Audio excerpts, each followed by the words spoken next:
Hello everyone, स्वागत है आप सभी का लॉ एंड जुडिशरी क्लासेस में। मैं शिवांगी गुप्ता स्वागत करती हूँ आप सभी का आपके अपने इस यूट्यूब चैनल पे। कैसे हैं आप सभी? उम्मीद करती हूँ आप सभी बहुत अच्छे होंगे और अपनी पढ़ाई को बहुत अच्छी तरीके से जारी रख रहे होंगे।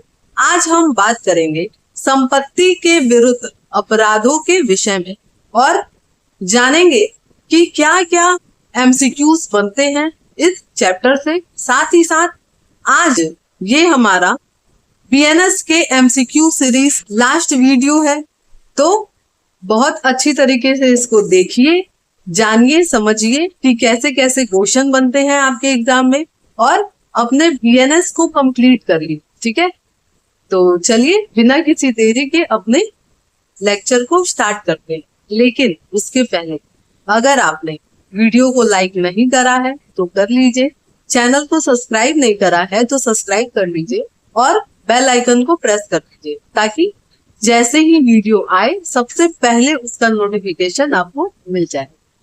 ठीक है, और एक और चीज, मुझे अपना फेस वाला रिकॉर्डर हटाना पड़ेगा वीडियो शुरू करने से पहले ताकि आप अच्छी तरीके से क्वेश्चन को डील कर पाए। और जैसे ही क्लास कंप्लीट होगा मैं वापस से हाजिर होंगी आपके लिए वीडियो पे फॉर्म। ठीक है, तो चलिए अपने क्लास को हम लोग शुरू करते हैं। वीडियो शुरू करने से पहले एक जरूरी चीज, अगर आपको मेरे साथ जुड़ करके पढ़ना है तो बिल्कुल पढ़ सकते हैं। और इसके लिए जो है बहुत सारे बैचेस चलाए जाते हैं, जैसे कि आपके एलएलबी के सेमेस्टर के लिए, ठीक है, रिकॉर्डेड बैच चलाए जा रहे हैं जो मात्र 1000 रुपए में है। और अगर उसका केवल और केवल आपको पीडीएफ लेना है सेमेस्टर का, एक सेमेस्टर का, तो मात्र 500 रुपए में फीस। और अगर आपको मेरे साथ 1 to 1 पढ़ना है एलएलबी के सेमेस्टर के लिए तो उसकी कीमत 5000 रुपए है। ठीक है, 5000 रुपए रखी गई है, चाहे आप ऑनलाइन पढ़े या ऑफलाइन। ठीक है, वैसे ही यूपी एपीओ जुडिशरी की मंथली बैचेस चलाए जाते हैं मात्र 700 रुपए में। और अगर आपको यूपी एपीओ के लिए केवल प्री को टारगेट करते हुए पढ़ना है तो उसकी कीमत मात्र 5000 रुपए रखी गई है, जिसमें हम लोग पूरी तरीके से सारे 5 जो आपके पेपर हैं उसको कवर करेंगे, प्लस जीके जीएस को भी कवर करेंगे। ठीक है, और अगर आप यूपी पीसीएस, स्टेट पीसीएस या यूपी एसआई, आरओ के लिए पढ़ना चाहते हैं लॉ के पेपर या जीएस, तो उसकी भी फीस मंथली मात्र 500 रुपए रखी गई है। कॉन्टैक्ट नंबर यहाँ दिया गया है। ठीक है, तो आप क्लास से जुड़ सकते हैं और पढ़ सकते हैं। ठीक है, तो यही एक छोटी सी इंफॉर्मेशन देनी थी मुझे आप लोगों को। तो देखा जाए सबसे पहले तो क्या कह रहा है कि संपत्ति के विरुद्ध अपराधों के विषय में। ठीक है, और ये कहां से कहां तक है आपका, तो ये है आपका सेक्शन 303 से लेकर के 334, यानी कि 303 से 334 तक। और इसमें हम लोग जो है देखेंगे क्या, तो चोरी, उद्यापन, लूट, डकैती, आपराधिक दुर्विनियोग, आपराधिक न्यास भंग, छल, कपट, रिश्ती और आपराधिक अत्याचार, है ना। बहुत सारी चीजों को हम लोग देखेंगे कि संपत्ति से विरुद्ध किस किस तरीके के अपराध होते हैं, है ना। और उसके बाद आगे के जितने भी चैप्टर हैं आपके वो सारे डील करेंगे और आज के लेक्चर को हम लोग खत्म करेंगे। ठीक है, तो चलिए सबसे पहला क्वेश्चन हम लोग देखते हैं। सबसे पहला क्वेश्चन क्या है? पहला क्वेश्चन है कि बीएनएस के अध्याय 17 में किन अपराध से संबंधित है ना, किस अपराध से, तो संपत्ति के विरुद्ध अपराधों से संबंधित। ठीक है, नेक्स्ट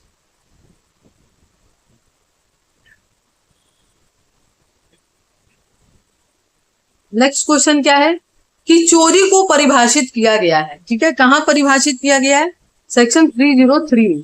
ठीक है, सेक्शन 303 में चोरी को परिभाषित किया गया है। नेक्स्ट है, क्या लिखा है? चोरी की विषय वस्तु क्या हो सकती है? जंगम संपत्ति, जंगम का मतलब चल संपत्ति, ठीक है, और स्थावर मतलब अचल होता है। तो क्या हो सकती है? जंगम संपत्ति, है ना, अचल संपत्ति थोड़ी चुरा सकती। नेक्स्ट, क्या लिखा है कि बीएनएस की धारा 303 के तहत चोरी के अपराध के लिए कौन सा आवश्यक घटक है ना, जरूरी क्या है चोरी के लिए? तो बेईमानी से, है ना, यानी कि आपका इंटेंशन खराब होना चाहिए। ठीक है, नेक्स्ट,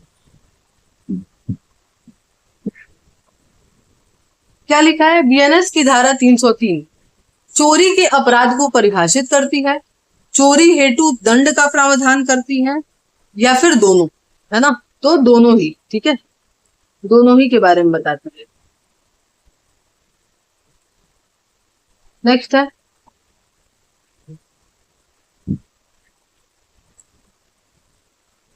क्या लिखा है कि बीएनएस के तहत धारा 303 क्लॉज 2 के तहत प्रथम दो सिद्धि पर चोरी के लिए दंड को यहां तक विस्तारित किया जा सकता है, यानी कि पहली बार कोई चोरी करता है तो उसको कितना दंड दिया जाएगा? तो 3 वर्ष तक का या जुर्माना।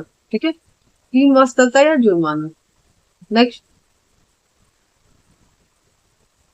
क्या लिखा है? बीएनएस की किस धारा के तहत किसी दुकान से कंप्यूटर की चोरी करना दंडनीय?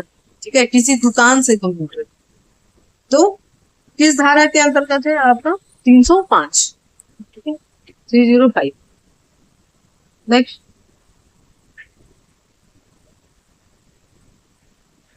क्या लिखा है कि निम्नलिखित में से कौन सा सही नहीं है? ठीक है, चोरी के संबंध में क्या कह रहा है कि पहला क्या कह रहा है आपका कि चोरी की संपत्ति जंगम होनी चाहिए, सही बात है ना। फिर कह रहा है चोरी की संपत्ति संपत्ति के स्वामी के कब्जे से, नहीं भाई, स्वामी के कब्जे से नहीं। तो यही जो है कहने का मतलब क्या कि यही जो है सही हो जाएगा। ठीक है, यानी कि पूछ रहा है ना क्या सही नहीं है, इसका मतलब यही जो है सही नहीं है। ठीक है, ऑप्शन नंबर बी। क्या ऑप्शन नंबर बी। चलिए नेक्स्ट,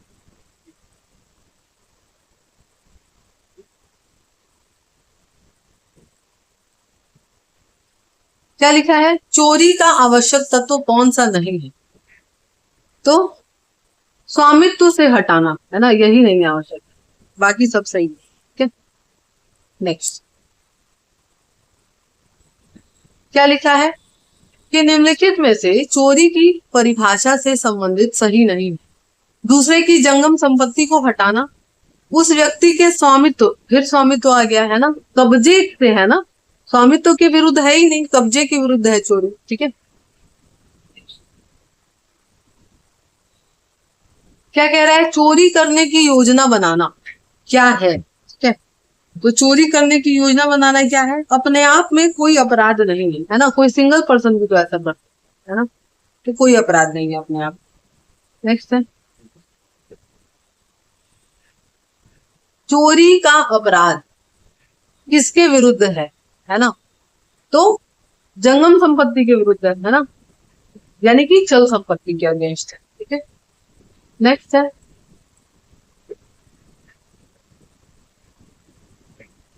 क्या लिखा है? कौन सा आवश्यक घटक नहीं है? ठीक है, चोरी के लिए। ठीक है, कौन सा आवश्यक घटक नहीं है? सामान्य आशा, है ना, कॉमन इंटेंशन से कोई लेना नहीं। नेक्स्ट, क्या लिखा है कि चोरी का आवश्यक तत्व नहीं है ना, क्या नहीं है? स्थावर संपत्ति, है ना, अचल संपत्ति से क्या मतलब है चोरी के? नेक्स्ट,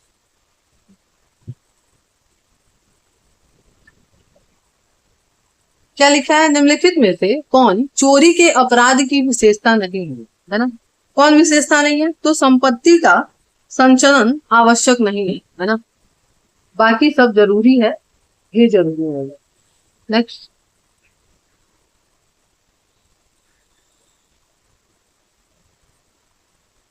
क्या लिखा है? चोरी के अपराध का सही घटक नहीं है, क्या नहीं है सही घटक? तो संपत्ति के मालिक की सम्मति के बिना लिया जाना, भाई उससे क्या ही मतलब है ना, अभी हम बताए हैं ना कि मालिक से कोई लेना देना ही नहीं है, कब्जे के विरुद्ध अपराध हो जाए। नेक्स्ट, क्या लिखा है? निवास गृह, यातायात के साधन या पूजा स्थल आदि से चोरी के दंड का प्रावधान कौन सी धारा करता है? आपका 305 पर। 305। नेक्स्ट,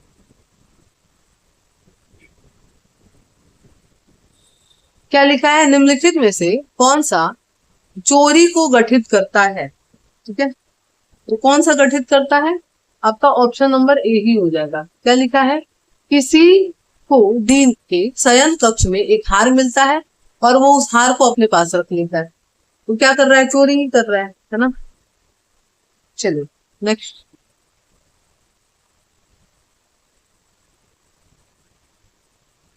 क्या लिखा है? ए की मुलाकात खजाने का बक्सा ले जाते हुए एक बैल से होती है। वह बैल को एक निश्चित दिशा में हाँकता है ताकि बेईमानी से खजाना ले सके। ये क्या किया? तो जाहिर सी बात है, इन्हें क्या किया है? चोरी का अपराध किया है। चोरी का अपराध किया है। ठीक है, ये इलस्ट्रेशन है, बैरक में आप देखेंगे तो मिलेगा।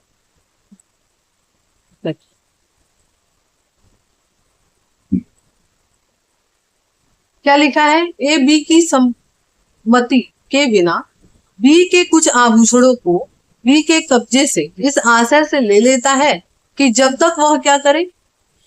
बी से इसकी पुनः प्राप्ति के लिए पुरस्कार ना ले, है ना। क्या किया है? चोरी किया है। ठीक, चोरी का दोषी होगा। नेक्स्ट, क्या लिखा है? एक लोक सेवक अपने सहकर्मी के कार्यालय से एक फाइल अपने घर ले जाता है और उसे बाहरी व्यक्ति को उपलब्ध कराया और फिर क्या किया कि शाम को वापस लौटा दिया। क्या किया है? तो चोरी ही किया है। ठीक है, चोरी किया है। Next. क्या लिखा है? ए बी की जेब में हाथ डालकर उसका जेब काटने का प्रयास करता है लेकिन जेब में कुछ नहीं था। क्या किया है? चोरी किया है। ठीक है, यानी कि चोरी का प्रयत्न किया है। ठीक है, क्योंकि कुछ था नहीं, रहता तो चोरी हो जाता, नहीं था यानी अटेम्प्ट किया है वो। क्या लिखा है? ए अपने पड़ोसी के खेत उसकी अनुमति के बिना 2 पेड़ काट देता है और पड़ोसी की जानकारी के बिना उन्हें ले जाता है। क्या किया? चोरी किया, है ना।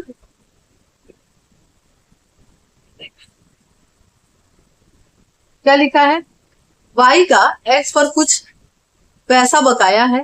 एक्स के नाले के किनारे चल रहे उसके बैल को क्या करता है? वहां से हटा दिया और अपने घर में बांध दिया, है ना। वाई जाता है बैल छोड़ने के लिए कहता है तो वो उसको पैसे मांगता है। क्या किया है? चोरी किया है। ठीक है, ये सारे इलस्ट्रेशन हैं आपके वेयर एक्ट। नेक्स्ट, ए को घर में एक मेज पर जेड की अंगूठी मिलती है जिसपे वाई रहता है। ए ने बेईमानी से अंगूठी निकाल ली। क्या किया है? तो चोरी किया है। ठीक है, चोरी। नेक्स्ट, क्या लिखा है? ए बी की किताब को उसकी सम्मति के बिना उसके घर से इस आशा से हटा लेता है कि अगर वह एक दोस्त के रूप में इसे वापसी करेगा तो उसको इनाम मिलेगा। तो क्या किया? चोरी किया। ठीक है, चोरी के दोषी होगा। नेक्स्ट, क्या लिखा है? ए ने जेड की पत्नी के साथ उसकी सम्मति के बिना यौन संबंध बनाए। वह ए की बहुमूल्य संपत्ति देती है जिसे वो जानता है कि वो उसके पति का है और फिर भी क्या करता है? बेईमानी से संपत्ति ले लेता है। क्या किया है उसने? चोरी की। ठीक है, चोरी किया है। नेक्स्ट, क्या लिखा है?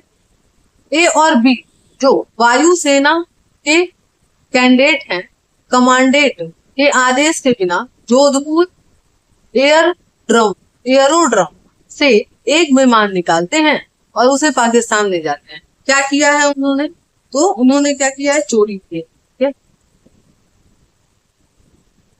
नेक्स्ट, क्या लिखा है? बी द्वारा ए को एक कप चाय के लिए आमंत्रित किया जाता है।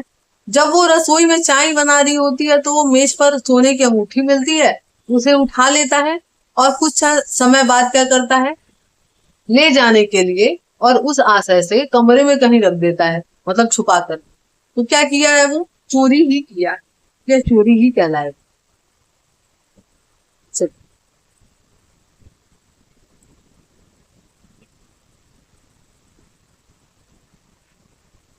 क्वेश्चन नंबर 30 है, क्या कह रहा है, ए ने अपनी घड़ी की मरम्मत के लिए एक घड़ी साज को सौंपा, यानी कि किसी दुकानदार को दिया। मरम्मत शुल्क का भुगतान न करने पर ए ने दुकानदार से अपनी घड़ी उठाई और घड़ी बनवाने वाला नहीं देख रहा। तो ये क्या किए हैं, तो भाई इसको कहा जाता है कि अपनी ही संपत्ति का चोरी करते हैं, ठीक है, तो चोरी के ही दोषी। चल,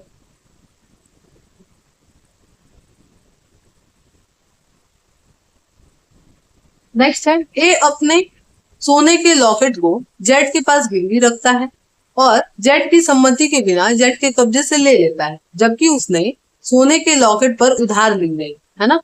अब राशि का भुगतान नहीं किया है, तो ए ने किया क्या, है ना। तो इस कंडीशन में ए ने क्या किया है, चोरी किया है, ठीक है, चोरी किया है। क्या लिखा है, चोरी करने के लिए मृत्यु, उपहति या अवरोध कारित करने की तैयारी के पश्चात चोरी करना दंडनीय बनाया गया है, ठीक है, किस धारा में, तो 307, ठीक है, 307। नेक्स्ट क्या लिखा है, ए बी के कब्जे से संपत्ति की चोरी करता है और इस चोरी को कारित करते समय बी के विरोध करने की स्थिति में बी को उपहति कारित करने के उद्देश्य से परिधान के नीचे एक भरी हुई पिस्तौल रखता है। ए ने इस धारा के तहत अपराध किया है, तो 307 के तहत, ठीक है। नेक्स्ट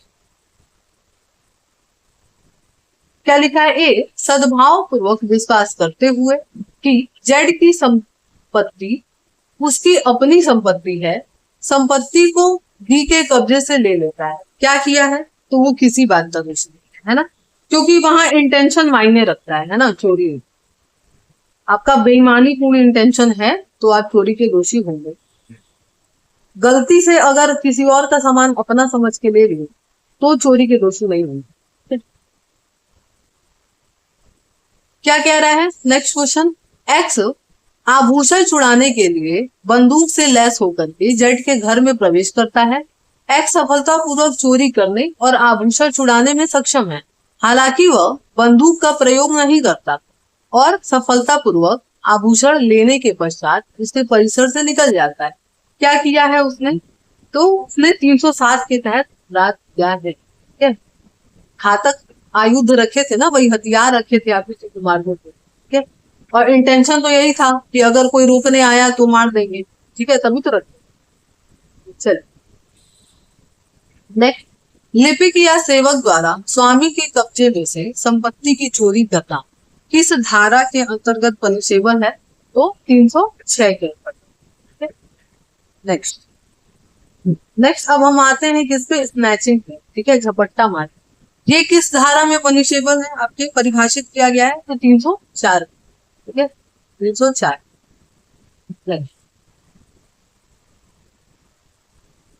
कह रहा है किन परिस्थितियों में चोरी क्या है, झपट्टा मारी नहीं जाएगा, है ना। क्या लिखा है, चोरी करने के लिए अपराधी अचानक या शीघ्रतया से या बलपूर्वक किसी भी व्यक्ति से या उसके कब्जे से किसी भी जंगम संपत्ति को अभिग्रहण या प्राप्त कर लेता है या छीन लेता है या ले लेता है ना। तो यही सही हो जाएगा, ठीक है, ऑप्शन नंबर ए ही सही है। इसी को हम क्या कहेंगे, स्नैचिंग कहेंगे, झपट्टा मारी कहेंगे, ठीक है। बाकी के ऑप्शन आप पढ़ सकते हैं, है ना, बाकी के ऑप्शन आप पढ़ सकते हैं, लेकिन ऑप्शन नंबर ए ही क्या है, सही है। चलिए, क्या कह रहा है, झपट्टा मारी के लिए दिए जाने वाला दंड कितना सजा दिया जाएगा, तो किसी भी अवधि का जिसे 3 वर्ष तक विस्तारित किया जा सकता है और साथ में जुर्माना भी लगेगा, ठीक है, किसके लिए, झपट्टा मारी के लिए। अब हम लोग आते हैं किसपे, उद्यापन। क्या लिखा है, उद्यापन को परिभाषित किया गया है, किस धारा में परिभाषित किया गया है आपके, तो 308, ठीक है 308।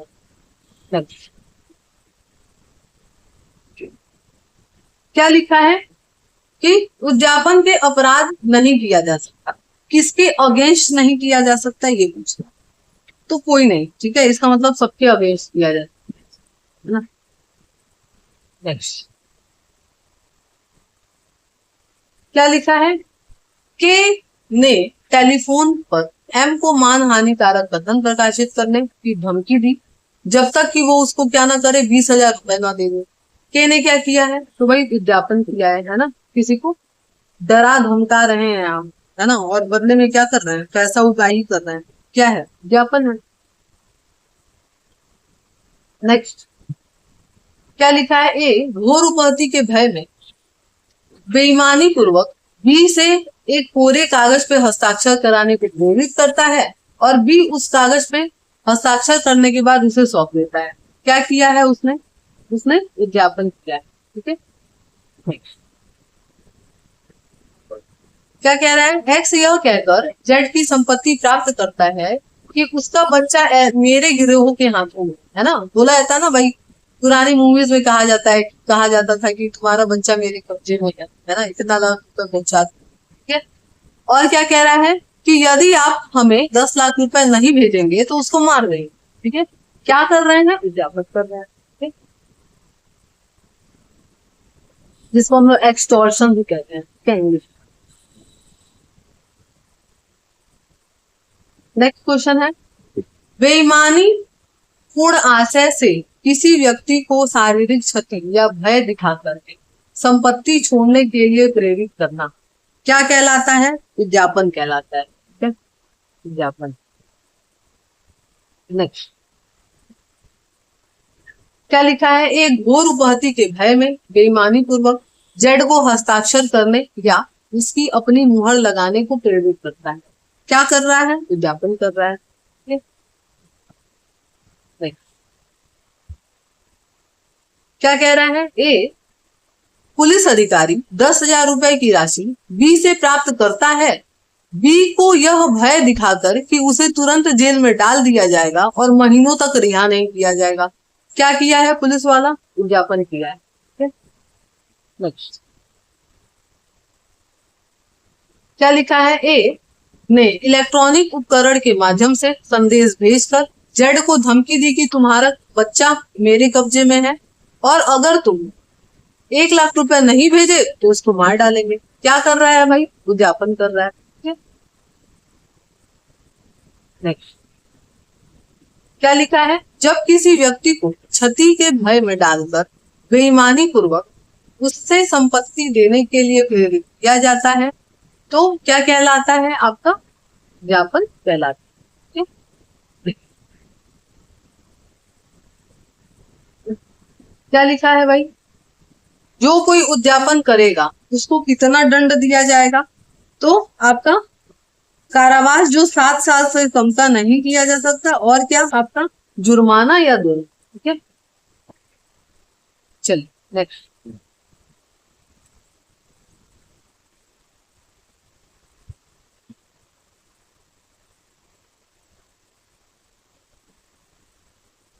क्या लिखा है, धारा 308 क्लॉज 4 बीएनएस से संबंधित है, ठीक है।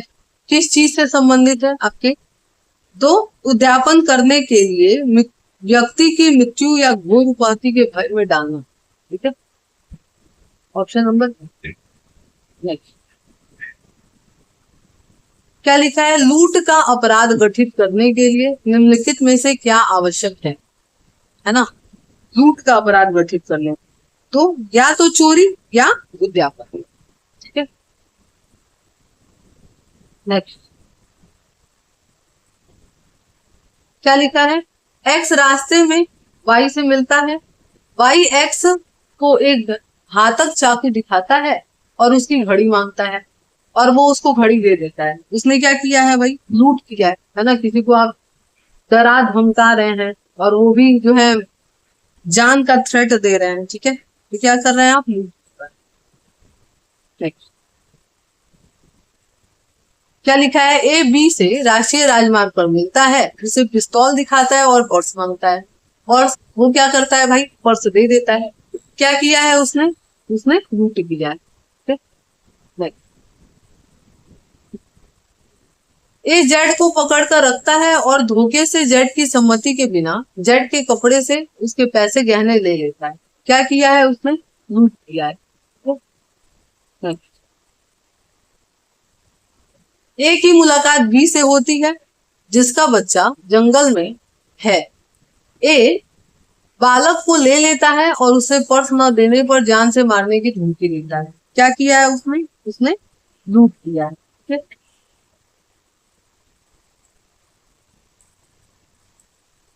नेक्स्ट,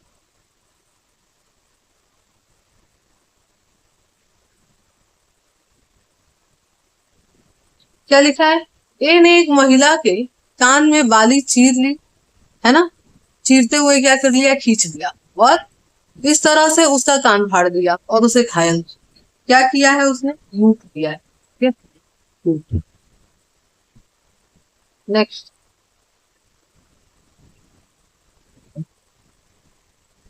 क्या लिखा है, सब इंस्पेक्टर के नेतृत्व में पुलिस की एक टुकड़ी रात में गश्त पे ड्यूटी पे है। उन पर दो अपराधियों ने हमला किया और उनसे एक कांस्टेबल क्या हुआ, गंभीर रूप से घायल हो गया, और अपराधी उनकी संपत्ति लेकर भाग गए। क्या किया है उन्होंने, लूट किया है। ठीक है, पुलिस वाले पे ही अटैक मार रहे हैं, खतरनाक लोग हैं। चलिए, क्वेश्चन है, एक्स ने एक जौहरी की दुकान से आभूषण चुराए जिससे जेड को तुरंत उपहति का भय हो गया। उसने उसे चोरी की घड़ी ले जाते समय रोकने की कोशिश की। यहाँ एक्स को निम्नलिखित में से किसके लिए उत्तरदायी ठहराया जाए, किसके लिए, लूट के लिए। ठीक है, नेक्स्ट, क्या लिखा है, बीएनएस के तहत लूट के अपराध के लिए अपराधियों की न्यूनतम संख्या कितनी होनी चाहिए, कितनी, एक पर्सन भी कर सकता है ना। नेक्स्ट, क्या लिखा है, निम्नलिखित में से क्या सही नहीं, है ना, प्रत्येक लूट में कम से कम 2 व्यक्ति होने चाहिए। फिर क्या कह रहा है कि प्रत्येक लूट में हिंसा का भय हो, फिर लूट या तो चोरी या उद्यापन हो, और प्रत्येक डकैती में लूट होती है। तो जो पहला है वही सही नहीं है, क्योंकि अभी हम लोग देखे हैं कि कम से कम एक लोग चाहिए, है ना। क्या लिखा है, किस अपराध के लिए न्यूनतम 5 व्यक्तियों की आवश्यकता नहीं, किसके लिए नहीं है, तो तीनों के लिए तो है, इसके लिए नहीं है ना, लूट। Option number 3। नेक्स्ट,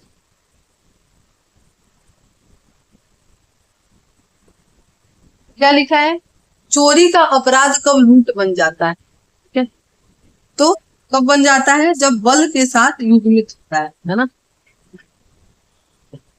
नेक्स्ट, क्या लिखा है, बीएनएस की किस धारा के तहत लूट का प्रयत्न दंडनीय है ना, अटेम्प्ट दंडनीय, तो 309 क्लॉज 5। नेक्स्ट, क्या लिखा है, सूर्यास्त या सूर्योदय के बीच राष्ट्रीय राजमार्ग पे क्या करना, लूट मचाना, कितनी सजा, तो कारावास जो 14 वर्ष तक विस्तारित की जा सकती है, जुर्माना और, ठीक है। चलिए नेक्स्ट, कह रहा है कौन सा गलत है।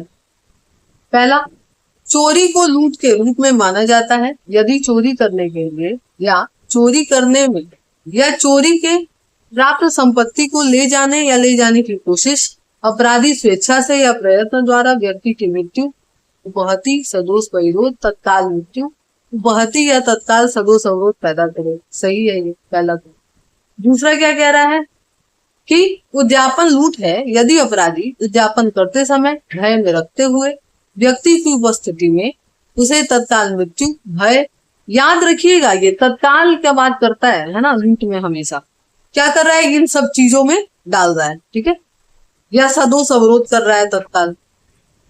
नेक्स्ट, कह रहा है संपत्ति जिसका चोरी उद्यापन, लूट या स्थानांतरण किया जाता है, गंभीर रूप से दुर्विनियोग किया जाता है या उसके संबंध में आपराधिक न्याय भंग किया जाता है, जो चोरी की गई संपत्ति द्वारा नामित। तो तीनों ही सही है, इसका मतलब इनमें से कोई गलत नहीं है। ठीक है, ऑप्शन नंबर डी होगा। नेक्स्ट, अब हम लोग आते हैं किस पे, डकैती पे। क्या लिखा है, निम्नलिखित में से कौन सा कारक लूट को डकैती से पृथक करता है? तो अपराधियों की संख्या है ना, क्योंकि इसमें कितने चाहिए, एक, और इसमें कम से कम 5। आगे क्या कह रहा है, डकैती की परिभाषा कहाँ दी गई है? तो आपके 309 में दी गई है। ठीक है, क्या लिखा है, एक्स और उसके 4 साथियों ने वाई के स्थान पर चोरी करने का प्रयत्न किया और वाई की उपहति की। अंतरवासियों के कड़े प्रतिरोध के कारण उन्हें चोरी का माल इकट्ठा किए बिना ही पीछे हटना पड़ा। वे दोषी हैं किस बात की? तो डकैती की, है ना, डकैती के दोषी। नेक्स्ट, क्या लिखा है, लूट डकैती है यदि संयुक्त रूप से की जाती है। कितने लोगों में? कम से कम 5 लोग या उससे अधिक। नेक्स्ट, क्या लिखा है, डकैती के लिए दंड का प्रावधान है ना, कितना सजा मिलेगा डकैती के लिए? तो आजीवन कारावास या कठोर कारावास जो 10 वर्ष तक विस्तारित हो सकता है, और जुर्माना। ठीक है, ऑप्शन नंबर 1। नेक्स्ट, क्या लिखा है, बीएनएस के तहत डकैती में घातक आयुधों के प्रयोग हेतु निर्धारित न्यूनतम कारावास कितना है ना, कितना है, 7 वर्ष। नेक्स्ट,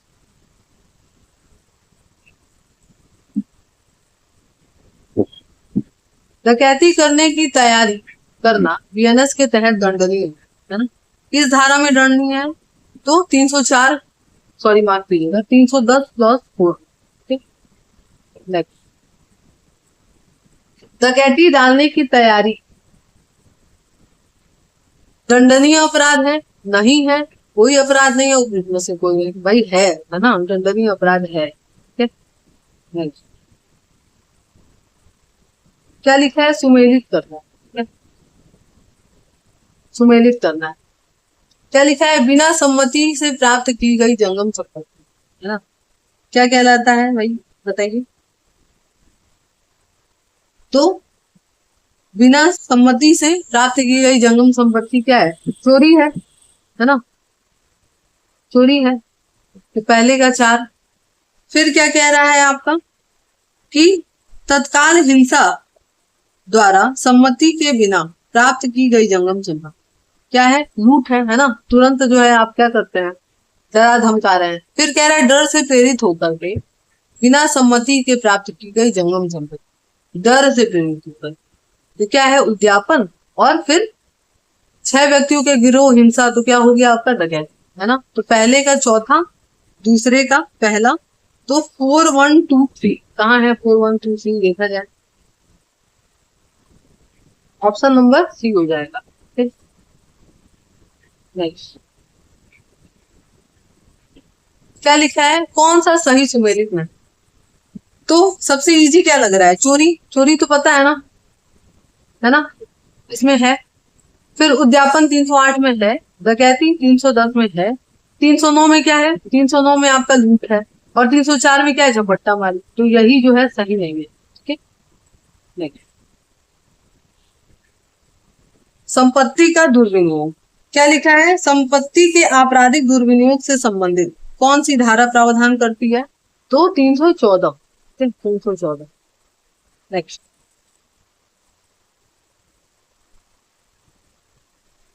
क्या लिखा हुआ है, कि आपराधिक दुर्विनियोग के मामले में पश्चातवर्ती आशय होना चाहिए। कैसा? तो बेईमानी पूर्वक आशय। नेक्स्ट,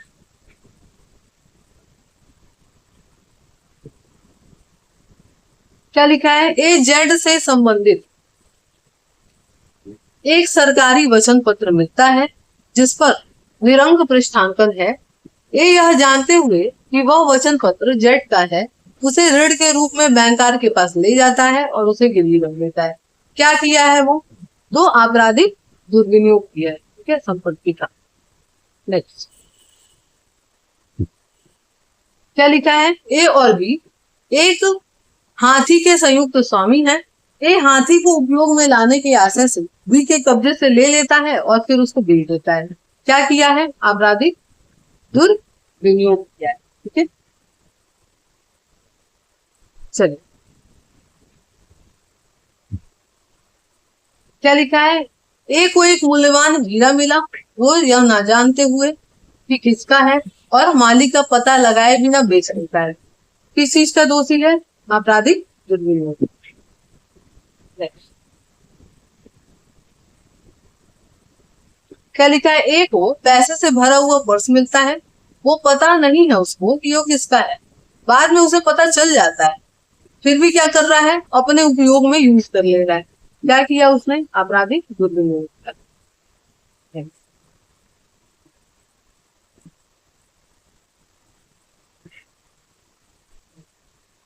क्या लिखा है? ए को राजमार्ग पर 1 रुपया पड़ा मिलता है, वो नहीं जानते हुए कि रुपया किसका है उसे उठा लिया। तो क्या किया उसने? किसी बात का दोषी, ठीक है। इसमें इंटेंशन तो उसका बता नहीं रहा है, बस उठा लिया है, तो किसी बात का दोषी। नेक्स्ट क्या कह रहा है? ए की जेब में उसका बटुआ गिर जाता है, उसे पता नहीं चलता, उसका दोस्त भी देखता है और उसे उठा लेता है। जब उसे पता चलता है कि बटुए में 2000 रुपए हैं, तो क्या करता है? उसको रख लेता है। फिर 6 घंटे बाद क्या करता है? 2000 रुपए उसे वापस डाल करके उसको लौटाता है। क्या किया है उसने? आपराधिक दुर्विनियोग किया है, क्या? क्योंकि इंटेंशन तो गलत था ना। ठीक, चल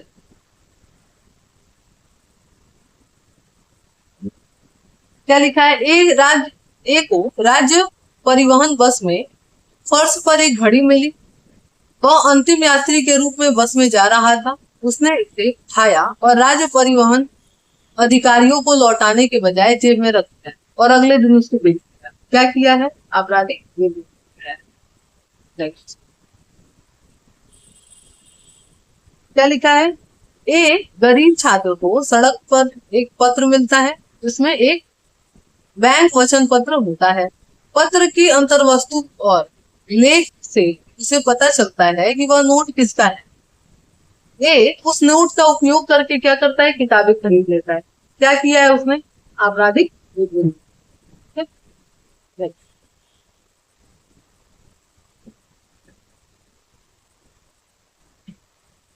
क्या लिखा है? मृत व्यक्ति के मृत्यु के समय उसके कब्जे में मौजूद कोई संपत्ति लेना, है ना, किस धारा के अंतर्गत पनिशेबल है? आपके 315। नेक्स्ट क्या लिखा है? जेड के कब्जे में फर्नीचर और धन था, वह मर जाता है। उसका नौकर ए धन किसी ऐसे व्यक्ति के कब्जे में आने से पूर्व जो कब्जे का हकदार है बेईमानी से दुर्विनियोग कर लेता है। अब यहाँ पे जो है उसने किया क्या है? तो 315 के अंतर्गत अपराध किया है। नेक्स्ट क्या लिखा है? बीएनएस के अनुसार मृत व्यक्ति से बेईमानी पूर्वक संपत्ति लेना क्या है? आपराधिक दुर्विनियोग।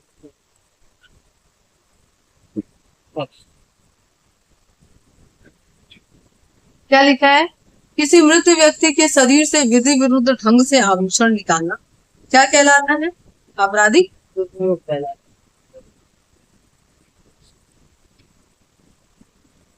किसी भी मृत व्यक्ति के शरीर से आभूषण निकालना, वही 315, है ना, 315।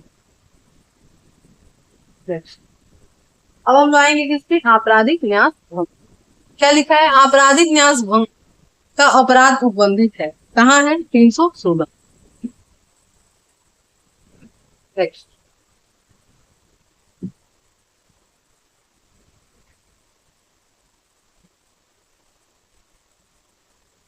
क्या लिखा है? आपराधिक न्यास भंग से संबंधित, है ना। आपराधिक न्यास भंग किससे संबंधित है? तो जंगम और स्थावर संपत्ति दोनों से रिलेटेड, ठीक, यानी चल और अचल दोनों। नेक्स्ट आपराधिक न्यास भंग एक अपराध है जो किसको दर्शाता है, आपके न्यस्त, है ना।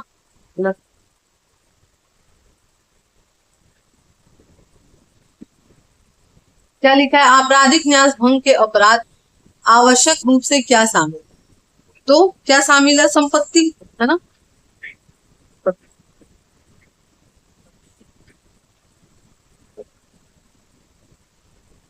क्या लिखा है, यदि किसी व्यक्ति को कोई संपत्ति न्यस्त की जाती है तो वह उसे बेईमानी पूर्वक अपने उपयोग में विनियोग कर लेता है, तो क्या कहलाता है, न्यास भंग। ठीक है, इसमें न्यस्त तो याद रखिएगा, ठीक है ना।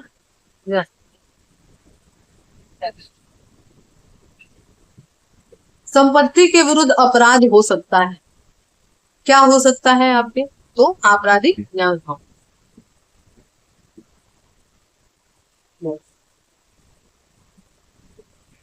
क्या लिखा है, ए जिसे बी का एक कैटलॉग छपाने के लिए कुछ ब्लॉक न्यस्त किए जाते हैं, उसी ब्लॉक के साथ प्रतिद्वंदी के फॉर्म के कैटलॉग प्रिंट करता है, ये दोषी है किस चीज का, आपके आपराधिक न्यास।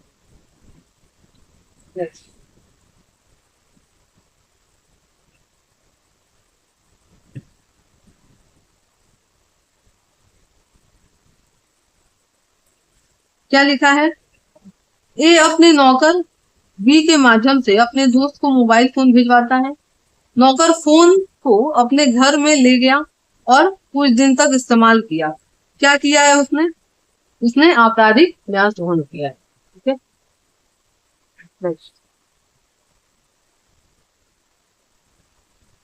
क्या लिखा है, जेड यात्रा पर जा रहा है, अपनी सोने की थाली ए को न्यस्त करता है जब तक कि जेड वापस ना आ जाए, वो क्या करता है, उसको बाजार में ले जाता है और बेच देता है, क्या किया उसने, आपराधिक न्यास भंग किया।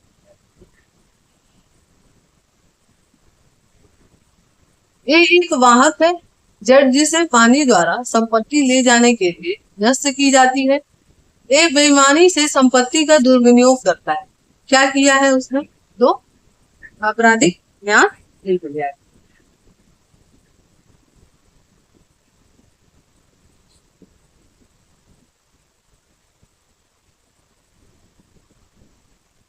क्या लिखा है, ए एक गोदाम का रखवाला है और यात्रा पर जा रहा बी को अपने घरेलू सामान को एक संविदा के तहत न्यस्त करता है और गोदाम के पक्ष कक्ष में निर्धारित राशि के भुगतान हेतु वापस कर दिया जाता है, ए बेईमानी से सामान बेच देता है, क्या किया, न्यास भंग किया। क्या कह रहा है, कलकत्ता में रहने वाला ए दिल्ली में रहने वाले जेड का अभिकर्ता है, ए और जेड के बीच एक अभिकरण या विवक्षित संविदा है कि जेड द्वारा ए को भेजी गई सभी रकम जेड के निर्देश के अनुसार निवेश की जाएगी, जेड ने ए से 1 लाख रुपए लिए जाने के निर्देश के साथ भेजने के लिए कंपनी के अवसंचार में निवेश करे, ए ने सद्भाव पूर्वक यह विश्वास करते हुए कि बैंक ऑफ बंगाल के शेयर रखने से जेड को अधिकतम लाभ होगा, क्या करता है, उसकी निर्देशों की अवज्ञा करता है और उसमें जमा करा देता है और बाद में उसको क्या होता है, हानि हो जाती है, क्या किया है उसने, तो उसने कोई अपराध नहीं किया है क्योंकि इंटेंशन सही था। ठीक है, तो इंटेंशन सही। नेक्स्ट। क्या लिखा है, ए एक मृतक व्यक्ति की वसीयत का निष्पादन होने के नाते बेईमानी से उस विधि की अवज्ञा करता है जो उसे वसीयत के अनुसार प्रभावों को विभाजित करने और उन्हें अपने उपयोग में विनियोग करने का निर्देश देता है, क्या किया है उसने, न्यास भंग किया है। ठीक है, नेक्स्ट।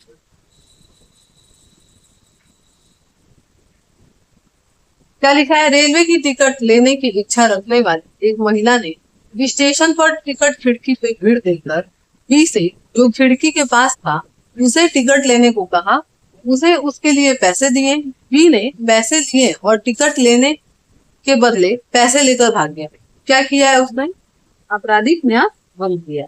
ठीक है, क्या लिखा है, एक पुलिस अधिकारी को 5,000 रुपए की धनराशि प्राप्त हुई। यातायात नियमों का उल्लंघन करने वाले व्यक्ति से जुर्माना वसूल कर उसने जुर्माने की रकम राज्य कोष में जमा करने के बजाय अपने निजी कामों के लिए यूज कर दिया। क्या किया है पुलिस वाले ने, आपराधिक न्याय भंग किया। ठीक है, next।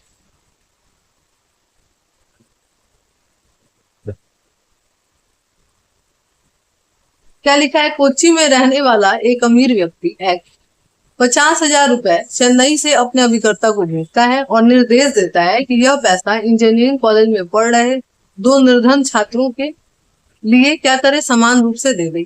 ऐसा करने के बजाय वो दो अन्य निर्धन योग्य छात्रों के समान रूप से पैसा बांट देता है। क्या किया है उसने, आपराधिक न्याय भंग किया है। भाई जो काम दिया गया था वो करिए, है ना। चलिए, क्या कर रहा है, एक्स वाई का अभिकर्ता है, एक्स वाई के बीच एक संविदा कि वाई द्वारा एक्स को भेजी गई सभी रकम एक्स द्वारा वाई के निर्देश के अनुसार निवेश की जाएगी। वाई 10 लाख रुपए एक्स को भेजता है, एक्स को इंफ्रास्ट्रक्चर बॉन्ड में इतना ही निवेश करने का निर्देश है। एक्स बेईमानी से निर्देशों की अवज्ञा करता है और अधिक अभिलाभ कमाने के लिए पैसा अपने व्यवसाय में इन्वेस्ट कर देता है। क्या किया है उसने, आपराधिक न्याय भंग किया है। नेक्स्ट, क्या लिखा है, एक्स एक नियोक्ता अपने कर्मचारी के वेतन में यह कहकर एक निश्चित प्रति काटता है कि वो भविष्य में उसको देगा, लेकिन बाद में क्या करता है, देता नहीं है। क्या किया है उसने, आपराधिक न्याय भंग किया है। नेक्स्ट, क्या लिखा है, फर्म की ओर से धन एकत्र करने वाला और फर्म के उद्देश्य के लिए धन का उपयोग करने का निर्देश देने वाला भागीदार फर्म में बैंक खाते में धन जमा नहीं कराता है, वह इसके लिए उत्तरदायी है। किस चीज के लिए उत्तरदायी है, तो आपराधिक न्याय भंग के।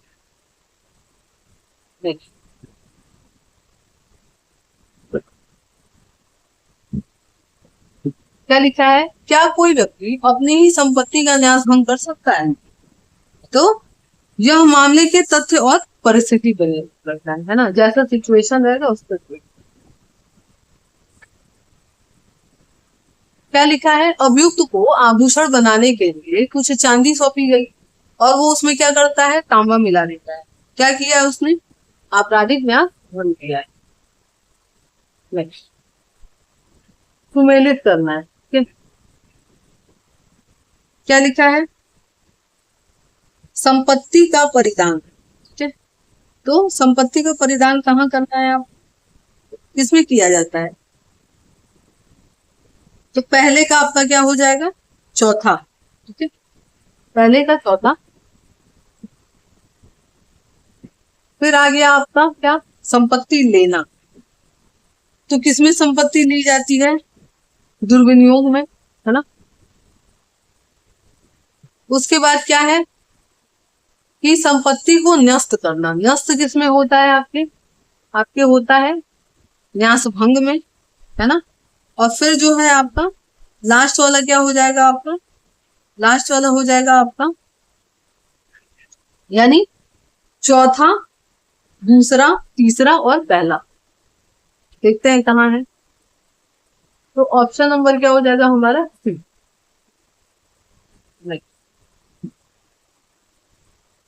क्या लिखा है, आपराधिक न्यास भंग के लिए दंड, तो किसी भी अवधि का जो 5 वर्ष तक का विस्तारित हो सकता है और जुर्माना या दोनों।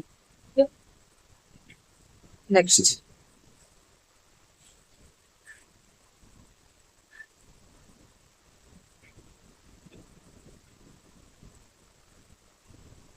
क्या लिखा है, चुराई हुई संपत्ति प्राप्त करना। क्या लिखा है, वेनस की धारा 317 के अनुसार चुराई हुई संपत्ति में शामिल है क्या क्या, संपत्ति जिसका कब्जा चोरी, उद्यापन, लूट या छल द्वारा अंतरित किया गया है, संपत्ति जिसका आपराधिक दुरुपयोग किया गया है या भंग किया गया, तो सब क्या, सभी। नेक्स्ट, क्या लिखा है, बीएनएस की धारा 317 के तहत अपराध में एक्टस रियस से संबंधित है। क्या संबंधित है? आपकी चोरी की संपत्ति पर कब्जा। नेक्स्ट क्या लिखा है? जो कोई चोरी की संपत्ति को बेईमानी से प्राप्त करता है या रखता है या यह जानते हुए रखता है कि वो चोरी का है, दंडित किया जाएगा। किस सजा से? तो आपके अवधि का कारावास जो 3 वर्ष तक विस्तारित हो सकता है और जुर्माना या दोहरी। ठीक है।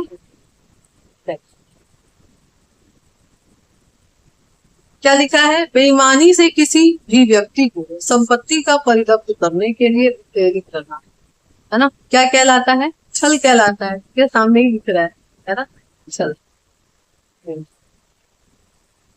क्या लिखा है? प्रवंचना निम्नलिखित में से किसका आवश्यक तत्व है ना, तो किसका है? छल का। नेक्स्ट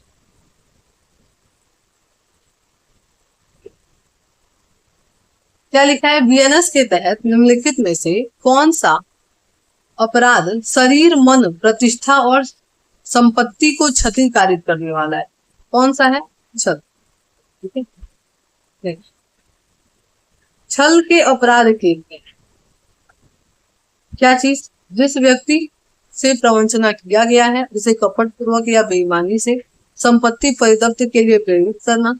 फिर कह रहा है जानबूझकर किए गए उत्प्रेरण के परिणाम से धोखा खाए व्यक्ति के मन, शरीर और उस पे क्या हो? नुकसान पहुंचे, है ना, प्रतिष्ठा पे। तो दोनों ही सही है ना। नेक्स्ट क्या लिखा है? छल के अपराध के लिए प्रवंचना करने का आशय होना चाहिए, तो स्टार्टिंग में ही होना चाहिए, है ना, तो शुरुआत। नेक्स्ट क्या लिखा है? उद्यापन और छल के बीच में अंतर क्या है ना, तो क्या अंतर है? संपत्ति प्राप्त करने के ढंग में अंतर है। ठीक। नेक्स्ट क्या लिखा है? ये जानबूझकर जड़ को इस विश्वास से प्रवंचित करता है कि ए ने जड़ के साथ की गई संविदा में ए के हिस्से का निर्वहन किया जा चुका है जिसे उसने नहीं निभाया है, और इस तरह बेईमानी से जड़ को पैसे देने के लिए उत्तेजित करता है। किस धारा के अंतर्गत पनिशेबल है? अपराध किए हैं, तो आपका जो है 318(1). 318(1) ऑप्शन भी दिख ही गया है। चलिए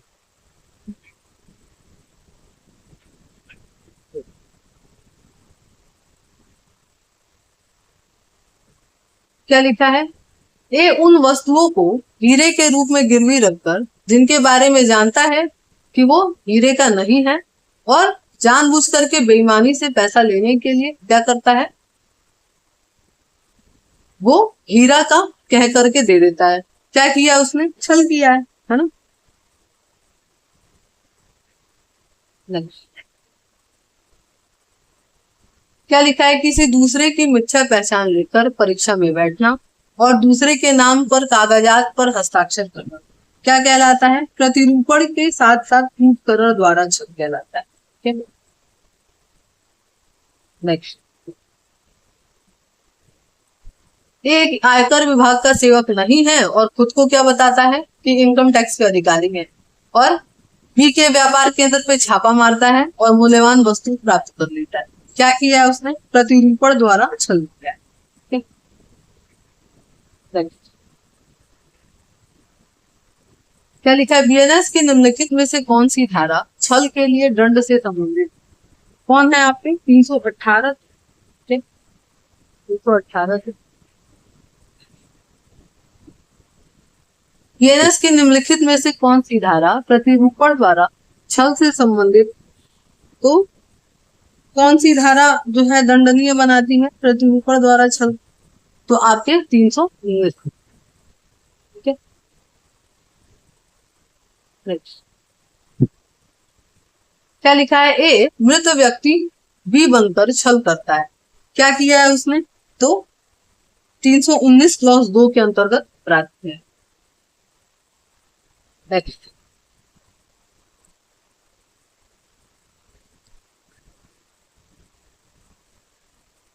क्या है? रिश्ती। बीएनएस के तहत रिश्ती परिभाषित किया गया है। कहाँ? 324 में। क्या लिखा है? रिश्ती के आवश्यक तत्व। क्या आवश्यक तत्व है?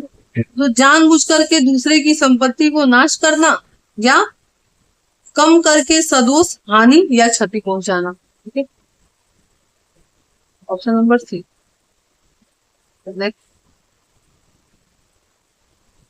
क्या लिखा है? ए ने बी को एक पेन ड्राइव दी जिसके बारे में उसे पता है कि उसमें ऐसी फाइलें हैं कि वायरस से संक्रमित थी। ए ने बी को उसकी सूचना नहीं और पेन ड्राइव को अपने कंप्यूटर में लगाने के लिए फाइल, उसका कंप्यूटर वायरस से संक्रमित हो गया, उस पर बावजूद अधिकांश फाइलें खो दी। उसने क्या किया है भाई? रिश्ती किया है। क्या? रिश्ती। आगे क्या लिखा है? रिश्ती के लिए दंड। ठीक है, किस धारा में है? 324(2). नेक्स्ट, बीएनएस के तहत जीव जंतु को वध करना या विकलांग करने के लिए रिश्ती किस धारा में है? आपके 325। नेक्स्ट, क्या लिखा है? ए के पास घोड़े में जेड के पास संयुक्त स्वामी है जिसे सदोष हानि पहुंचाने के लिए गोली मारता है और वो मर जाता है। क्या किया है उसने? 325 के अंतर्गत क्या किया है? अपराध किया है। ठीक, नेक्स्ट,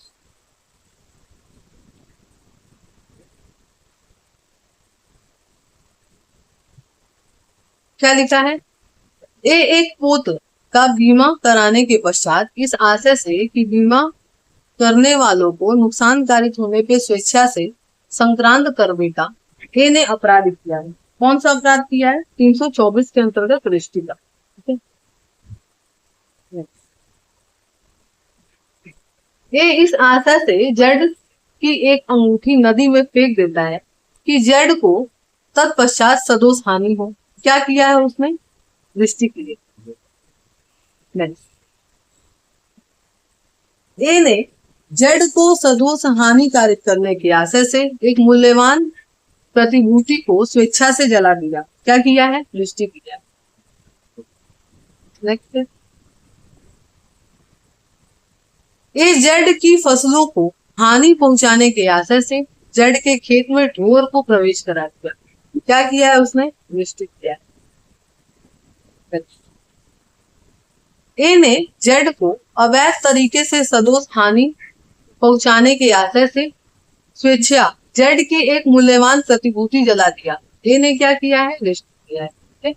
ये जो आपका जो एमसीक्यू का सीरीज है उसको कम से कम जो है अगर आप 3 4 बार 5 बार देख जाएंगे तो यकीन मानिए कि आपके बहुत सारे क्वेश्चन जो है आपके तैयार हो जाएंगे। ठीक है, और कम से कम जो है 50 से 60% जो है आप अपने टारगेट को अचीव कर रहे हैं। ठीक है, तो इसको अच्छी तरीके से देखिए और बेयर एक्ट भी साथ साथ पढ़ते चलिए। चलिए नेक्स्ट, आपराधिक अत्याचार। क्या लिखा है कि किस धारा में आपराधिक अत्याचार को परिभाषित किया गया है? किसमें? आपके 229। 229। नेक्स्ट,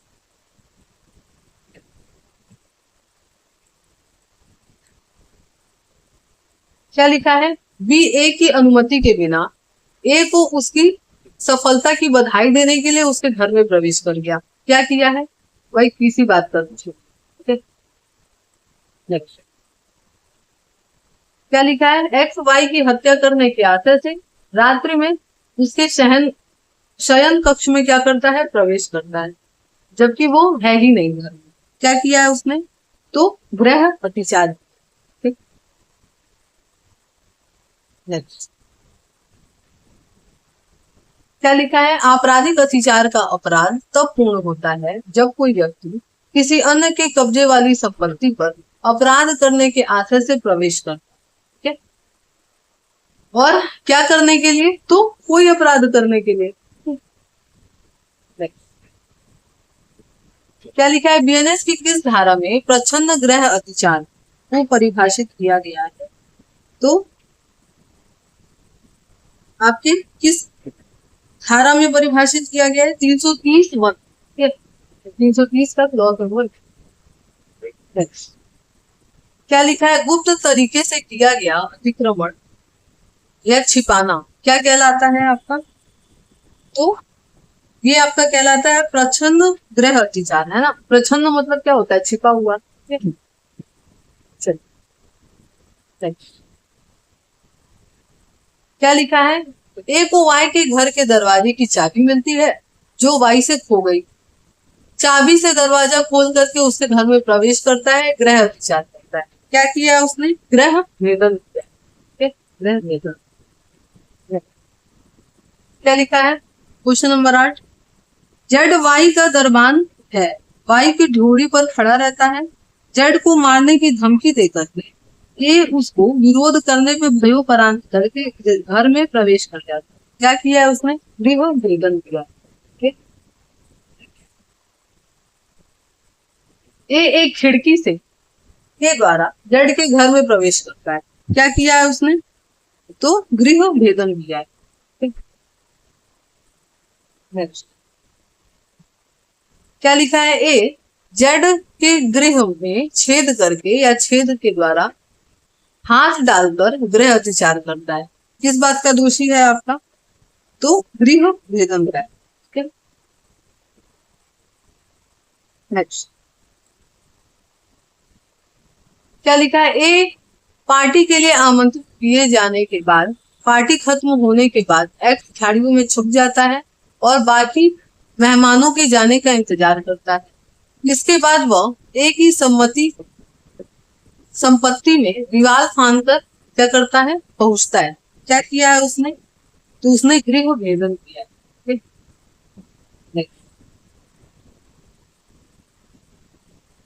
क्या लिखा है? तीर्थ यात्रा पर जाते समय राम ने आभूषणों से भरा हुआ एक बक्सा अपने पड़ोसी श्याम को सौंपा। श्याम ने बेईमानी से रिश्ती करने के आशय से बिना किसी अधिकार से बक्सा तोड़ दिया। क्या अपराध किया है उसने? तो 334(2) के अंदर। नेक्स्ट क्या लिखा है? सुमेलित करना। वही सेम है, इसके पहले भी हम लोग देख चुके हैं ये वाला, है ना। क्या लिखा है? संपत्ति का परिदान। तो संपत्ति का परिदान किसमें किया जाता है? उद्यापन में किया जाता है ना, ध्यान है ना, है ना। इसका आपका हो जाएगा। फिर क्या है? संपत्ति लेना किस में लिया जाता है? चोरी में लिया जाता है ना। और यहाँ पे चोरी उद्यापन दिख नहीं रहा है, तो आपका क्या हो जाएगा? इसमें आंसर हम बता देते हैं। ठीक है, आंसर आपका हो जाएगा वही सेम ही है। ठीक है, ऑप्शन नंबर क्या हो जाएगा? बी। ठीक है, चलिए नेक्स्ट क्या कह रहा है? कौन सा सुमेलित नहीं है? ठीक है, तो कौन सा सुमेलित नहीं है? वही सेम। रूट किस में है? 308 में है ना, और 304 में क्या है? झपट्टा मारी। तो यही सुमेलित नहीं है, बाकी सब सुमेलित है। ठीक है, ये हम लोग देख चुके हैं पहले भी। नेक्स्ट अब नेक्स्ट हम लोग क्या देखेंगे? दस्तावेजों और संपत्ति चिन्हों से संबंधित अपराध। ठीक है, और कौन सा चैप्टर है ये हमारा? Chapter number 18। ठीक है, कहां से कहां तक है? 335 से 350। ठीक है, चलिए पहला क्वेश्चन, कूट रचना का अपराध निम्नलिखित में से किससे संबंधित किया जाएगा, है ना। तो कहा? आपके दस्तावेज या इलेक्ट्रॉनिक अभिलेख। नेक्स्ट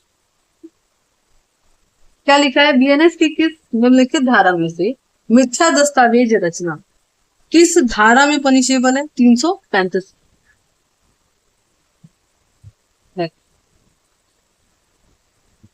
क्या लिखा है? बीएनएस की धारा 336(1) में निर्दिष्ट किसी भी आशय से किसी दस्तावेज के भाग का मिथ्या दस्तावेज के रूप में बनाना या गठित करना क्या कहलाता है? आपका कूटकरण कहलाता है। ठीक है, नेक्स्ट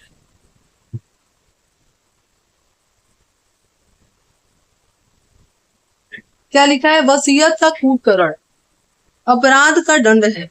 किस अपराध पर? 336(2) पर। नेक्स्ट क्या लिखा है? ए, नौकरी प्राप्त करने के लिए मूल रूप से प्रयोग करने के आशय से एक अंक पत्र तैयार करता है, बीएनएस के तहत उसके बारे में क्या कहा जाएगा, है ना? कौन सा अपराध किया है? वो कूट करण का। नेक्स्ट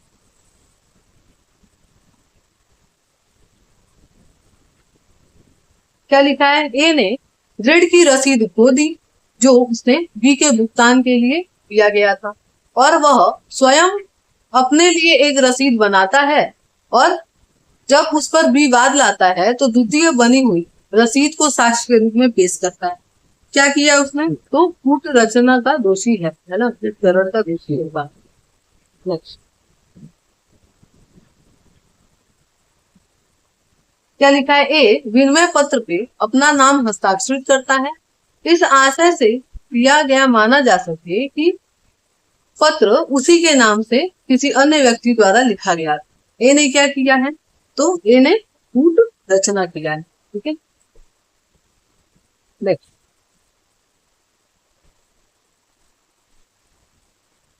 ए इस आशय से आभूषण जेड के बक्से में रखता है कि वे पाए जाएं और उसको क्या हो, चोरी के लिए दोषी ठहराया जाए। क्या किया है उसने? तो मिथ्या साक्ष्य गढ़ा है।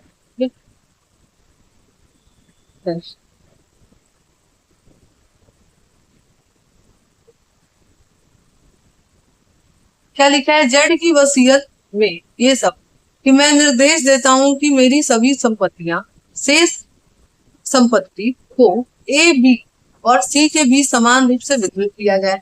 ए ने बेईमानी से बी का नाम हटा करके इस आशय से यह माना जा सके कि सब कुछ जो है सी को छोड़ करके किसको दिया गया है? ए को दिया गया है। क्या किया है उसने? तो कूट करण का अपराध है। ठीक, नेक्स्ट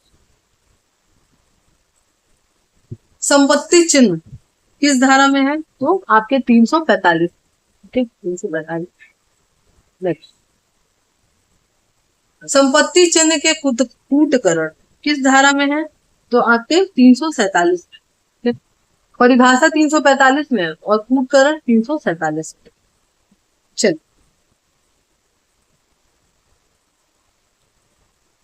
नेक्स्ट है हमारा, और संभवतः ये हमारा जो है लास्ट नहीं, सेकंड लास्ट, ठीक है, चैप्टर है। क्या है आपका सेकंड लास्ट चैप्टर? क्योंकि जो आपका चैप्टर नंबर 20 है वो निरसन और व्यावृत्ति के बारे में बताता है। ठीक है, 358 जो है।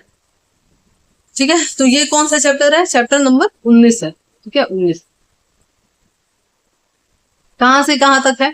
तो 351 से 357। ठीक है, चलिए पहला क्वेश्चन क्या लिखा है कि आपराधिक अभित्रास को परिभाषित किया गया है और दंडित करता है ना? कौन सा सेक्शन? तो 351। 351। नेक्स्ट आपराधिक अभित्रास के अपराध में शामिल है, क्या शामिल है? तो धमकी शामिल है ना? किसी को डराना धमकाना, यही कहलाता है ना? नेक्स्ट क्या लिखा है? ए एक इमारत के आउटलेट पर बंदूक के साथ लोगों को रखता है और जेड से कहता है कि इमारत के बाहर न निकले, और निकलने का प्रयास करेगा तो उसको क्या किया जाएगा? गोली मार दी जाएगा, है ना? क्या कर रहा है? सदोष परिरोध भी कर रहा है और आपराधिक अपराध भी कर रहा है। Option number D. Next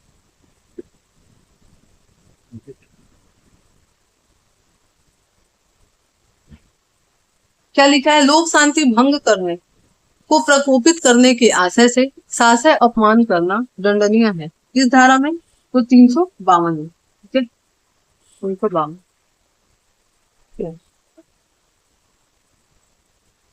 A B को सिविल वाद चलाने से निवारित करने के लिए प्रेरित करने के उद्देश्य से बी के घर को जलाने की धमकी देता है। क्या कर रहा है? आपराधिक अभिप्राय। नेक्स्ट लोक शांति के विरोध, विद्रोह या अपराध करने के आशय से प्रसारित मिथ्या कथन, अफवाह आदि के संबंध में प्रावधान। किस धारा में है? आपके 353 में। नेक्स्ट,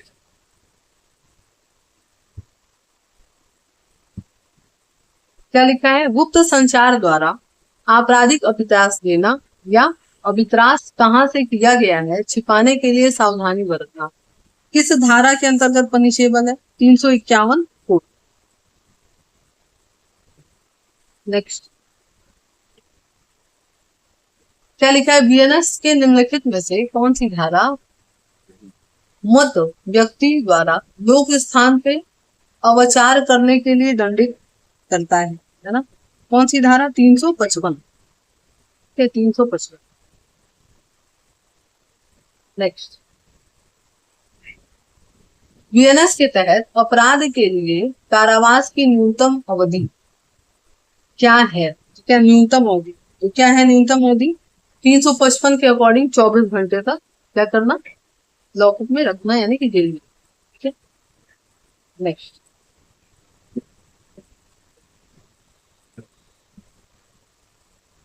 क्या लिखा है? मतता की हालत में लोक स्थान में प्रवेश करने और व्यक्तियों को क्षोभ कारित करने के लिए कारावास कितना है? 24 घंटे। ठीक। क्या कह रहा है? कौन सा धारा मानहानि के बारे में बताता है? तो 356 जो है वो बताता है। ठीक है। नेक्स्ट, क्या लिखा है? मानहानि का अपराध क्षति पहुंचाने से संबंधित है। किस चीज को क्षति पहुंचाने से? तो किसी व्यक्ति की ख्याति, है ना, उसकी प्रतिष्ठा को। नेक्स्ट, क्या है? मानहानि एक। क्या है मानहानि एक? तो सिविल और आपराधिक दोनों में, है ना, दोनों कर रखते। क्या लिखा है? मानहानि हो सकता है केवल जीवित व्यक्ति, जीवित और मृत व्यक्ति, किसी कंपनी वगैरह, सबका, तो सबका। ठीक है।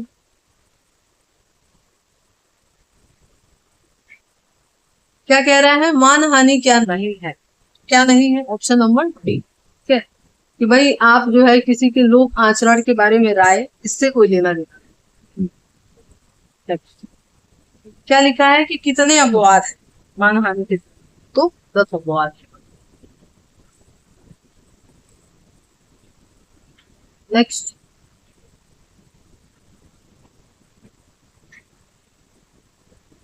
क्या लिखा है? वीएनएस की धारा 356 के तहत मानहानि के अपराध के संबंध में असत्य कथन कौन सा है? ठीक है, तो पहला क्या कह रहा है? किसी भी व्यक्ति के संबंध में जो भी सत्य है उस पर लांछन लगाना मानहानि नहीं है। सही बात है, वही पहला ही जो है देख कर ही पता चल रहा है कि सही है, गलत पूछा है ना। दूसरा क्या कह रहा है? किसी लोक सेवक के लोक सेवक कृत्य के निर्वहन में, उसके आचरण के संबंध में, उसके सील के संबंध में, जहां तक कि उसका आचरण प्रकट करना है, सद्भाव पूर्वक व्यक्त करना मानहानि है। नहीं भाई, यही गलत हो जाएगा। ठीक है, मानहानि नहीं है ये। ठीक है, ऑप्शन नंबर बी हो जाएगा, बाकी देखने की जरूरत ही नहीं है, क्योंकि यही गलत। क्या लिखा है? एक आंदोलन के कारण वकीलों ने न्यायिक कार्यवाही में भाग लेना बंद कर दिया और सत्याग्रह का सहारा लिया। एक समाचार पत्र के संपादकीय में आलोचना की गई कि क्या हड़ताल का सराहना लेना वकीलों के लिए एक वर्ग के रूप में अच्छा व्यवहार है? संपादकीय ने वकीलों को अन्य बातों के साथ साथ कजिया दलाल, यानी कि विवाद का दलाल के रूप में वर्णित किया। ठीक है, अब इसमें जो है किया क्या है उसने, उस अखबार वाले ने? तो उसने जो है क्या नहीं किया है? मानहानि नहीं किया। ठीक है, चलो नेक्स्ट। ये सद्भाव पूर्वक जेड द्वारा प्रकाशित एक पुस्तक के बारे में कहता है कि जेड की पुस्तक क्या है? अशोभनीय है। जेड अवश्य ही अपवित्र विचारों वाला आदमी होगा। अब बताइए मानहानि किया है या नहीं? तो भाई नहीं किया, नहीं किया। ये 356 है। ठीक है, 356 ये पहले वाला धारा लिख दिया, 356 है, ध्यान रखिएगा। नेक्स्ट,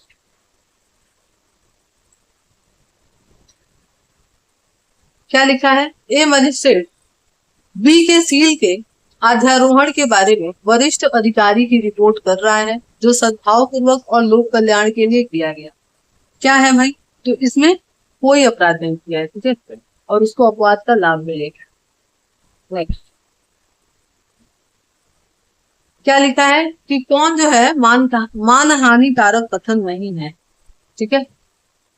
तो पहला तो है, दूसरा भी है, तीसरा भी है, चौथा क्या लिखा है आपका कि पुलिस अन्वेषण के दौरान ये कहता है कि वीर डी की हत्या में शामिल हो सकता था क्योंकि वो उसका दुश्मन है। ये कौन सा मानेंगे? नहीं, ठीक है, तो ऑप्शन नंबर डी ही मिल जाएगा।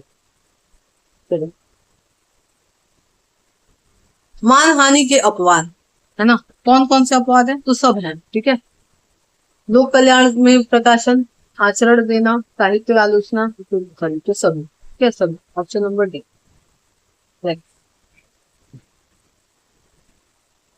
क्या लिखा है? बीएनएस के सेक्शन 356 के तहत कौन सा मानहानि का अपवाद नहीं, ठीक है। तो जो विद्वेषपूर्ण कथन है वही नहीं, ठीक है, कि आप जो है गलत इंटेंशन से कुछ कह रहे हैं, यही नहीं। नेक्स्ट क्या लिखा है? वैकल्पिक रूप में क्या व्यंग पूर्वक व्यक्त किया गया कोई लांछन क्या कहलाता है? तो भाई मानहानि के तुल्य है। चलिए नेक्स्ट क्या लिखा है? एक दुकानदार अपने पैसे की सुरक्षा के लिए बी से जो उसका व्यवसाय चलाता है कहता है कि जेड को तब तक कुछ मत देना जब तक कि वो तुम्हें बकाया पैसा न दे दे, ठीक है, क्योंकि उसके ईमानदारी के बारे में उसका राय अच्छा नहीं है। यहाँ पे उसने क्या किया है? तो भाई मानहानि नहीं किया है, ठीक है। क्यों नहीं किया है? क्योंकि भाई पैसा नहीं दिया है, कह सकता है, बिल्कुल, ठीक है, सत्य कथन कहना मानहानि नहीं। नेक्स्ट कौन मानहानि है? क्या लिखा है? पहला कि एक्स कहता है कि भाई ईमानदार आदमी है, उसने कभी भी जेड की घड़ी नहीं चुराई होगी। भाई ऐसे कह रहे हो, उसका मतलब लग रहा है चुराई है ना। फिर क्या कह रहा है? एक्स ने पूछा कि जेड की घड़ी किसने चुराई और उसकी ओर इशारा कर रहा है, किसकी ओर? जेड की ओर। फिर कह रहा है एक्स जेड की घड़ी के साथ भागते हुए इसकी तस्वीर खींचता है ना, ऐसा बनाता है कि लगे कि वही चुराया है, वही सब है, सब। नेक्स्ट क्या लिखा है? क्वेश्चन नंबर 17, मानहानि के आरोप के उत्तर में निम्नलिखित में से कौन सा अच्छा बचाव? ठीक है, पहला कि लांछन जो सत्य है और लोक कल्याण में प्रकाशित है, पदीय कर्तव्य के निर्वहन के संबंध में लोक सेवक द्वारा दिया गया है सद्भाव पूर्वक, तो दोनों, ठीक है। नेक्स्ट क्या लिखा है? ए का कहना है कि जेड एक ईमानदार व्यक्ति है, उसने कभी घड़ी नहीं खिलाई। भाई क्या किया है? मानहानि किया है, अभी, ठीक है। नेक्स्ट क्या लिखा है? मानहानि के दायरे में आता है, क्या आता है? पहला लिखा है कि किसी भी व्यक्ति के कल्याण और लोक कल्याण में कुछ कहा गया हो, नहीं भाई ये नहीं आता है। दूसरा, किसी कंपनी या एसोसिएशन के निकाय के संबंध में लांछन लगाना, तो यही हो जाएगा, ठीक है, ऑप्शन नंबर बी हो जाएगा, ठीक है। तो चलिए यहाँ पे जो है हमारा बीएनएसएस का पूरा एमसीक्यू का सीरीज समाप्त होता है, ठीक है। चलिए उम्मीद है कि आज का एमसीक्यू वाला पूरा आपका सीरीज आपको पसंद आया होगा। अगर पसंद आया है तो वीडियो को लाइक जरूर करिएगा, चैनल को सब्सक्राइब नहीं करा है तो सब्सक्राइब कर लीजिएगा और बेल आइकन को प्रेस कर लीजिएगा ताकि समय समय पे आपको वीडियो का नोटिफिकेशन मिल सके। इसके बाद मैं बीएनएसएस के और बीएसए के भी लाने वाली हूँ एमसीक्यू सीरीज, साथ ही साथ आपके कॉन्स्टिट्यूशन, पुलिस एक्ट है ना, पुलिस रेगुलेशन, सबके एमसीक्यू लेकर आने वाली, ठीक है। तो जल्दी से चैनल को सब्सक्राइब कर लीजिए, लोगों को शेयर कर दीजिए और जुड़ जाइए हमारे क्लास। तो चलिए मिलेंगे नेक्स्ट लेक्चर।